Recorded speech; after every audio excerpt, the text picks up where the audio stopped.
Welcome to the ultimate combat arsenal. We've got swords, cannons, and everything in between as our heroes gear up for an epic. At HQ, they loaded, unleashed firepower, blasted doors, instantly sucked in like a time machine. They barged into HQ, but emergency protocols kicked in like a caffeine overdose, facing heavy fire at the elevator. Luckily, they were ready for this. Dodging attacks cleverly, Kay countered with his hook, covering his buddy to the basement, ready to lure robots into the elevator. Temporal took out the robots, but when G found Laura, she was headed to Carla's planet, and bam, an alien blocked their path. To be exact, 4 aliens moved at 3/4 AE gravity melt speed, leaving G unable to react, but soon he adjusted and was ready to strike back. G picked up an iron rod, knocked one alien down, then deftly unblocked another, leading to a hilarious collision between them. In the end, they defeated all aliens, saved Laura, but Kay was left dangling, unaware of the ambush behind. With one shot just. Thrilling. Yet crisis remains. Fail to send satellite by midnight. Wristband explodes. Earth perishes.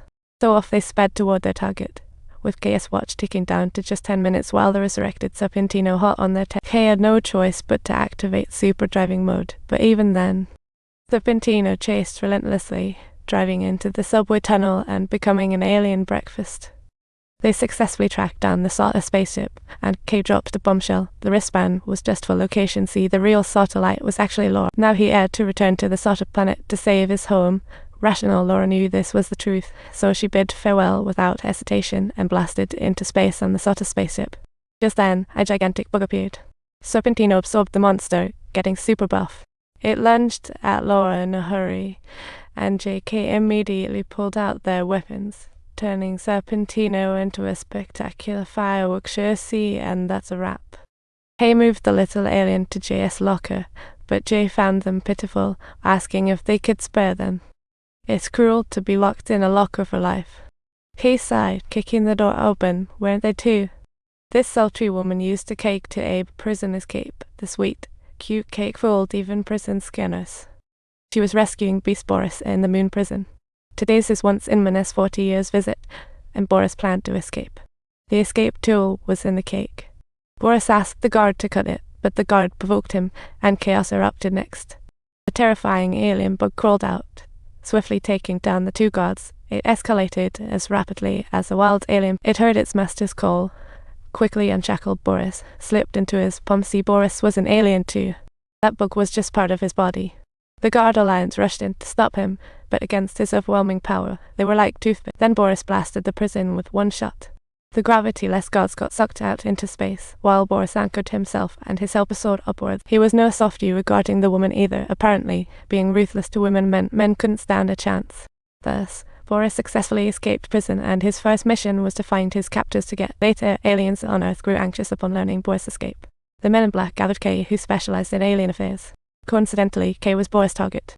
Seeing the one who cost him an arm, Boris flew into a rage, firing spikes at Kay, who swiftly emerged to block it with a metal door. The attack was intense, and both ended up crashing down from the rooftop. But oddly enough, Boris didn't continue the hunt. Instead, he said something to Kay that made Kay seem contemplative yet utterly baffled. He tried to get info about Boris from Kay, but Kay didn't spill the beans, warning G to stay out of it. This aroused G's curiosity, so he went to HQ to check Boris' files and found he was the leader of Bergord planet, and committed several murders until Kay arrested him 40 years ago, building the dome defense system. But when G tried to delve deeper, the system denied him access. Bizarrely, next day at KS, a stranger greeted him at the door. After a long conversation, he still didn't know KS' whereabouts. Back at HQ, a man approached him, and after asking colleagues, he found his flirty partner was Kay, unknown to others. Thinking Kay joked, he waited till the supervisor checked K's file. He found Kay killed by Boris 40 years ago, realizing Boris time traveled to eliminate him. Suddenly, the defense system warned of alien invasion. Without Kay, the dome defense system was gone. To halt it, they had to go back 40 years to save Kay, kill Boris, standing atop the city's tallest building. He took a deep breath and leaped off, activating the time jump device. The scenery warped, even to the Jurassic. Just before he hit the ground, yanked back to the building's base. Everything seemed unchanged, yet time flipped back 40 years. Based on files, Boris would kill a prophet at the amusement park. But upon arrival, he found the prophet cruelly murdered by Boris. Then, young Kay appeared, and he excitedly rushed forward to hug. But Kay doesn't recognize him. Waking up, he's in the 1980s My BHU. Kay asks why he knows his name. Meanwhile, the crowd was speaking nonsense. Kay tricked him to the city, but he instantly recognized it as an old memory eraser. Seeing his memory about to be erased, he warned Kay to kill Boris when they meet tomorrow.